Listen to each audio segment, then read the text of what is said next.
సిటీలో పెరుగుతున్న జనాభాకు తగ్గట్లే బోర్ల వాడకం పెరిగింది. కానీ ఒకప్పుడు భాగ్యనగరంలో ఎటు చూసినా బావులే కనిపించేవి. జనం దాహాన్ని అవే తీర్చేవి. రాన్రాను అవన్నీ కనుమరుగవుతున్నాయి. గత కాలపు గుర్తులకు సాక్ష్యాలుగా నిలిచే బావులు ఇప్పుడు మన నగరంలో ఎక్కడున్నాయి? వాటి చరిత్రేంటి? Watch the story.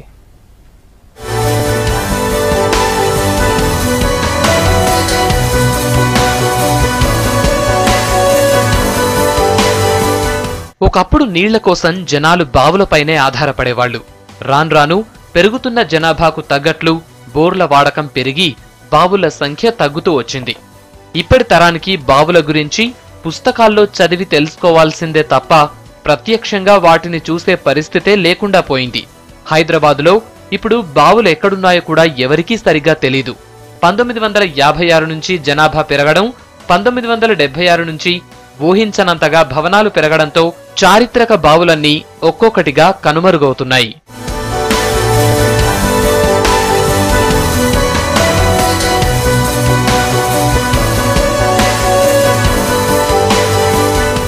మోటబావులు, చేదబావులు, దిగుడు బావులు, రింగు బావులు, ఊటబావులు ఇలా సామర్థ్యం ఆధారంగా బావులు రకరకాలుగా ఉండేవి.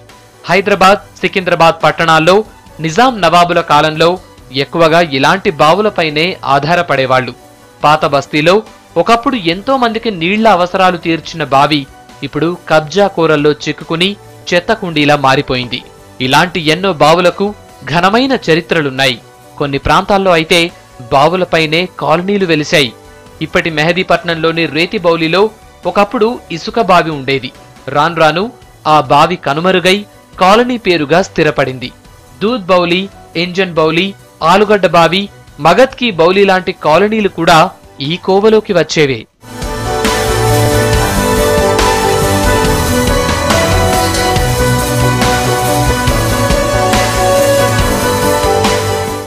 మౌలాలిలో ఉన్న బావికి దాదాపు 150 ఏళ్ల చరిత్ర ఉందని చెప్తారు. మొదటి తులబ్ అలీఖాన్ సాలార్జంగ్ కాలంలో ఈ బావి తవ్వారు. అప్పట్లో చుట్టుపక్కల పంట పొలాలకు, జనాల మంచినీటి అవసరాలకు ఇక్కడి నుంచే నీళ్లు వాడేవాళ్లట. రైలు ఇంజన్లకు ఇందులో నీళ్లే వాడేవాళ్లని చెబుతారు. 2 ఏళ్లుగా ఈ బావిపై దృష్టి పెట్టిన రైల్వే అధికారులు పైప్ లైన్లు వేసి రైల్వే క్వార్టర్లకు నీటి సరఫరా చేస్తున్నారు. ఇలాంటి ఎన్నో బావులు నగరంలో ఉన్నాయి. కానీ అభివృద్ధి చేసేవాళ్లు లేక శిథిలావస్థకు చేరుతున్నాయి. రైల్వే డిపార్ట్మెంట్ వీళ్ళు సహకారంతో మంచిగా చేశారు, మొత్తం క్లీన్ చేశారు. అప్పుడంటే చాలా ఘోరంగా ఉండే. అప్పుడు మొత్తం చెత్త చెదారం అంతా ఉండే, ఆ చెక్కలు ఉండే, మొత్తం ఉండే. దాదాపు పోయిన సంవత్సరమే క్లీన్ చేశారు. సంవత్సరంన్నర అవుతుంది. అప్పటికంటే ఇప్పుడు పర్వాలేదు, చూడవచ్చు. ఓల్డ్ సిటీలోనే ఫలక్నుమా బస్ డిపో స్థలంలో ఉన్న ఈ బావికి కూడా ఘనమైన చరిత్ర ఉంది. 60 ఫీట్ల లోతులో ఉన్న ఈ బావి అప్పట్లో ప్రజల అవసరాలు తీర్చేది. తోటలకు ఇక్కడి నీళ్లే వాడేవాళ్లని చరిత్రకారులు చెబుతారు. చూడ్డానికి కూడా ఎంతో ఆకర్షణీయంగా ఉన్న ఈ బావిని తర్వాత పట్టించుకునేవాళ్లు లేకపోవడంతో అది శిథిలావస్థకు చేరింది.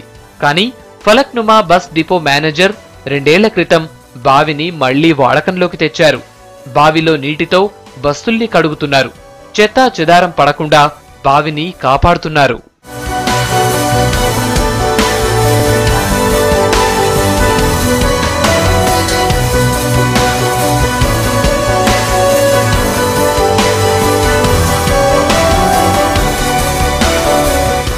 హైదరాబాద్లోని Golconda, Osmania medical college, Moula Ali, Osmania university, EFLU లాంటి కీలక ప్రాంతాల్లో ఇంకా పురాతన బావులు కనిపిస్తున్నాయి. మరికొన్ని శిథిలావస్థకు చేరి గత చరిత్రకు సాక్ష్యాలుగా మిగిలిపోతున్నాయి.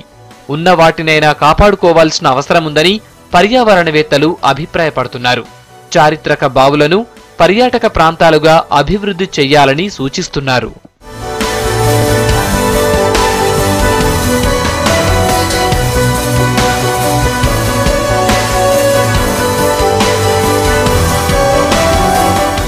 చరిత్రకు సాక్ష్యాలుగా నిలిచే ఆలయాల దగ్గర బావులు ఖచ్చితంగా ఉండేవి.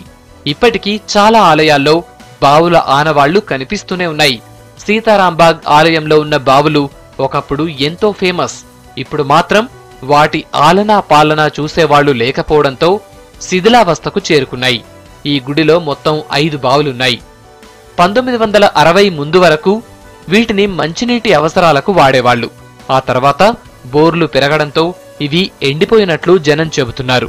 ఈ 5 బావుల్లో 3 పూర్తిగా పాడైపోయాయి. ఇప్పుడు చూస్తున్న సీతారాంబాగ్ ఆలయంలోని బావి దగ్గర ఒకప్పుడు పెళ్లిళ్లు కూడా చేసేవాళ్లు. భోజనాలకు ఇందులో నీటినే వాడేవాళ్లు. కానీ ఇప్పుడు ఆ పరిస్థితి లేదు. మొత్తం చెత్తా చెదారమే కనిపిస్తోంది. ఆసిఫ్ నగర్, దత్తాత్రేయ నగర్ నుంచి వచ్చే డ్రైనేజీ నీళ్లు కూడా ఇందులోనే కలుస్తున్నాయి. దీంతో ఈ బావి పనికి రాకుండా పోతోంది. మిగిలిన బావుల పరిస్థితి కూడా ఇలాగే తయారైంది. ప్రభుత్వం శ్రద్ధ పెడితే గత వైభవం ఖాయమని ఆలయ నిర్వాహకులు అభిప్రాయపడుతున్నారు. To improve these wells, we need fund. Sanction from the government to improve that. Number 2. Number 3, this fund can be raised from the temple sources by reorganizing its own resources and active permission participation of public and government. ఒకప్పుడు జనాల దాహార్తిని తీర్చేందుకే కాదు, పంట పొలాలకు నీళ్లందించేందుకు బావులు ఉపయోగపడ్డాయి. కానీ ఇప్పుడు అవన్నీ కాలంతో పాటుగా కనుమరుగవుతున్నాయి.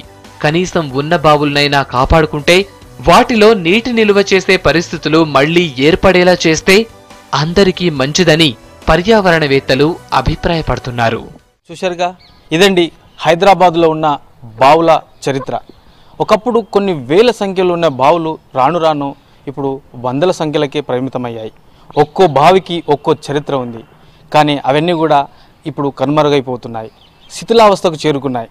ప్రభుత్వం గనక చొరవ చూపించి ఎంతో కాస్త వీటిపై దృష్టి పెడితే వీటిని అభివృద్ధి చేయవచ్చు, పర్యాటక కేంద్రాలు కూడా తీర్చిదిద్దొచ్చు. ఇప్పటికైనా తెలంగాణ ప్రభుత్వం వీటిపై దృష్టి సారించాల్సిన అవసరం ఎంతైనా ఉంది. కెమెరా పర్సన్ రాజ్ కుమార్తో యాదగిరి, V6 న్యూస్, హైదరాబాద్.